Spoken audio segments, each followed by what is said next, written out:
सब कुछ दिमाग से गायब। ऐसा लगता है दिमाग सब कुछ खुद ही डिलीट कर देता है। और वहीं तुम्हारे क्लास का एक ऐसा स्टूडेंट जो टीचर के हर सवाल का जवाब देता है, ऐसा लगता है कि उसको तो पूरा बुक याद है।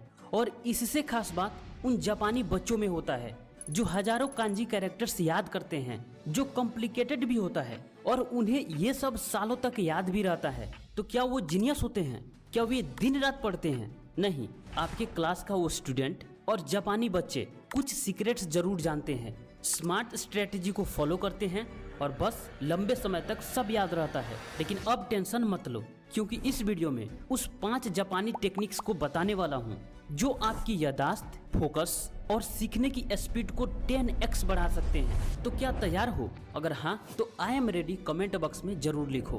पहला है active recall, output based learning.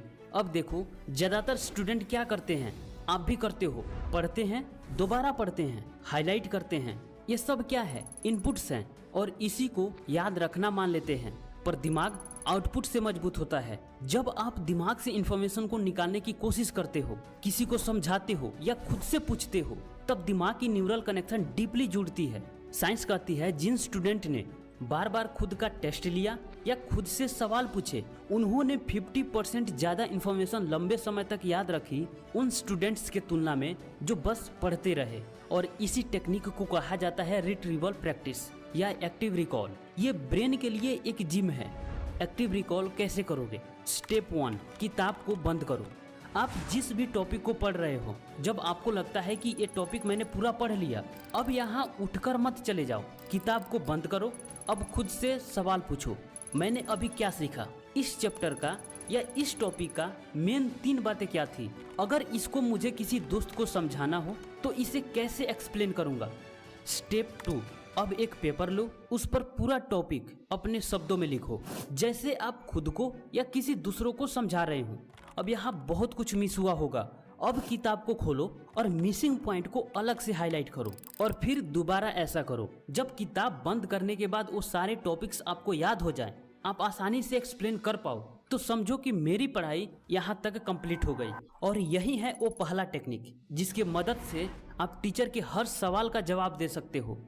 Number 2, spaced repetition. Imagine करो आपने एक पौधा लगाया और लगाते वक्त उसमें एक बार पानी दे दिया। अब सब कुछ उस पौधे के भरोसे छोड़ दिया। अब वो पौधा क्या पेड़ बन जाएगा? नहीं, बिल्कुल नहीं, वो सूख जाएगा, क्योंकि उसे कुछ अंतराल पर लगातार पानी चाहिए, यानी उसे देखभाल करना पड़ेगा। ऐसा ही आपका याददाश्त है। आप जनरली करते क्या हो? कोई चैप्टर या कोई टॉपिक पढ़ा, ठीक है, कुछ चीजें आपने हाईलाइट भी किया और कॉपी में नोट भी कर लिया, और फिर आप नेक्स्ट टॉपिक, नेक्स्ट चैप्टर पर मूव कर गए, और ऐसा आप लगातार करते जाते हो। अब जो पीछे आपने पढ़ा उसे आप कब रिवाइव करते हो? जब उसका कोई टेस्ट होता है या जब एग्जाम नजदीक होता है। और ये रिवाइव आप कुछ महीनों बाद करते हो और फिर आप बोलते हो कि मुझे चीजें याद नहीं रहती, जो मैं पढ़ता हूँ वो भूल जाता हूँ। मान लो आपका लगाया हुआ पौधा सूख गया, अब उस पर दोबारा पानी डालने से क्या वो हरा हो जाएगा? क्या वो बड़ा हो जाएगा? नहीं, फिर से आपको दूसरा लगाना पड़ेगा। वैसा ही जब आप कुछ पढ़ते हो और जब महीनों बाद आप उसे रिवाइव करने की कोशिश करते हो तो नहीं होता, क्योंकि आप सब कुछ भूल गए रहते हो और फिर जीरो से स्टार्ट करना पड़ता है। और ये बात मैक्सिमम स्टूडेंट जानते ही नहीं, और इसको बोलते हैं फॉरगेटिंग कर्व। जब आप कुछ पढ़ते हो पहली बार और आप किताब बंद कर देते हो या कोई एक्टिविटी में लग जाते हो या नेक्स्ट टॉपिक पर मूव कर जाते हो, पढ़ने के 20 मिनट बाद उसमें से 40% भूल जाते हो, 1 घंटे बाद 55% भूल जाते हो, और 1 दिन बाद 70% भूल जाते हो, 1 सप्ताह बाद 80% भूल जाते हो। जब 1 सप्ताह बाद 80% भूल जाते हो तो क्या वो 2 महीने 3 महीने बाद याद रहेगी? बिल्कुल नहीं। और इसी वजह से आप लगातार पढ़ते हो और लगातार भूलते रहते हो। लेकिन आज के बाद आपका भूलना स्टॉप। तो अभी चैनल को सब्सक्राइब कर लो और बेल आइकन दबा दो ताकि नेक्स्ट वीडियो फिर आपको मिल जाए। आज के बाद आप अलग